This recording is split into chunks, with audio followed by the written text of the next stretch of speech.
We're going to suspend immigration from terror-prone regions where vetting cannot safely occur. Radical Islamic terror is right around the corner. We have to be so tough, so smart, so vigilant. We can't allow that to happen. We have enough problems. All vetting of people coming into our country will be considered extreme vetting. We will be very careful. Now, that was President-elect Donald Trump promising extreme vetting to keep you, the American people, safe. Now, there's good reason to worry. Now, police in Germany, they stage anti-terror raids in 60 cities targeting an ultra-conservative Islamic missionary group, which is accused of trying to recruit for ISIS. Now, Germany may also have another problem on their hands. From January to June of this year, over 370,000 asylum seekers were registered in that country. U.S. officials have been warning that ISIS will try and infiltrate the refugee population here.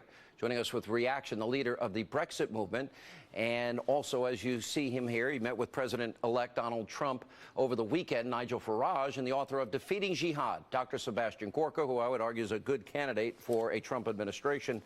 Nigel, I want to talk about this through this prism, the Islamization of Europe and what happened in Germany, because we have James Comey, we have Michael Steinbeck, the assistant FBI director, our CIA director Brennan, our House Homeland Security Committee chair McCall, and then the former special envoy to defeat ISIS, all have said that ISIS will infiltrate the refugee population.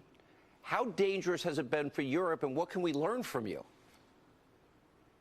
Well, it's been disastrous, and of course Angela Merkel took the very opposite policy position to the one that President-elect Trump is taking. She said, if you remember last year, please all come. We can take as many people as you can send. And what have we seen? Not just a rise of radical groups, the likes of which the German police are trying their best to hunt down today, but also we saw those scenes, remember, on New Year's Eve at Cologne train station. The mass, open, sexual violation of women going on in a Western German city. Now, I'm not saying that because I want to demonize anybody, but I am saying this. What's happened from many of these Middle Eastern countries is the spread of ISIS. I feel that we ourselves may be partly responsible for causing it by toppling Saddam, by getting rid of Gaddafi, but whatever, the fact is it's there. And remember that in these countries, women are at very best second-class citizens. So at best, we're bringing in a problem, a cultural problem, that is going to be very difficult to assimilate and maintain our values. And at worst, we're bringing in people who actually want to kill us. And that's what our top intelligence and security officials have been warning. Dr. Gorka, good to see you again, and it'd be great to see you in the Trump administration. Thank you. But look, Donald Trump supports safe zones, victims of a civil war, food, medicine, clothing, supplies, safety, baby formula, whatever's needed, cots.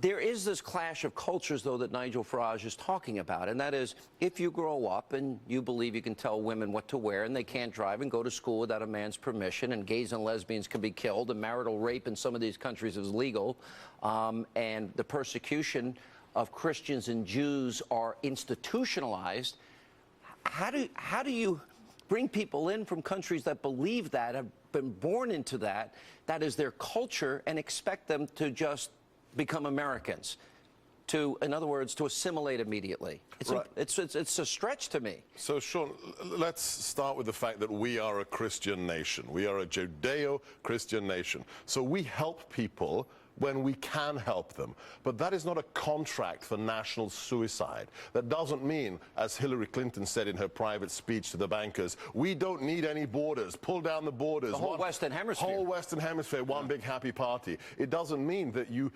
quintuple the number of refugees. If she had won, what Nigel's talking about, Europe, is what America would have been like in 5 years' time if Hillary had become the president. Probably 100%. Nigel, did you see that coming in America? I know you love America. You're one of our closest allies throughout history. Unfortunately, I would argue under Obama, those relations have become strained. But did you see that for America? Was that one of the reasons you were so vocal for Donald Trump? Yes, it was. I mean, the big picture is I believe in nation-state democracy. I believe that the people should be in charge of the decisions that affect their lives. What I saw with my country, with the European Union, was increasingly those decisions being taken somewhere else, and crucially, borders being completely removed. And I could see that Clinton basically viewed that building you can see behind me, the European Union's headquarters, she viewed it as a prototype for something she wanted America to be part of. And that is why I went so strong for Trump. Also, I backed Trump because I thought the man had guts and integrity, and boy, he has. Yeah, you have been talking to the Trump administration. You would accept a role in national security? I think every American, if offered one, it would be their duty. This man is going to make America great again, and he's going to provide leadership in the world. But you wrote a book. It was a bestseller, Defeating ISIS. We can defeat them. Absolutely, but only if America leads in the world. Remember, this administration, the Obama administration, made it part of the U.S. national security policy to lead from behind. Now, look those words up in Webster's dictionary. Leading from behind means following. Yeah, We well haven't said. led. We haven't led. Nigel, what was your discussion with Donald Trump on Saturday like? What did you all talk about? And you did tell me one story I hope you'll share about Winston Churchill. Yeah, I mean, I think Trump and I have been the two most vilified people in the Western world over the course of the last couple of years, because we...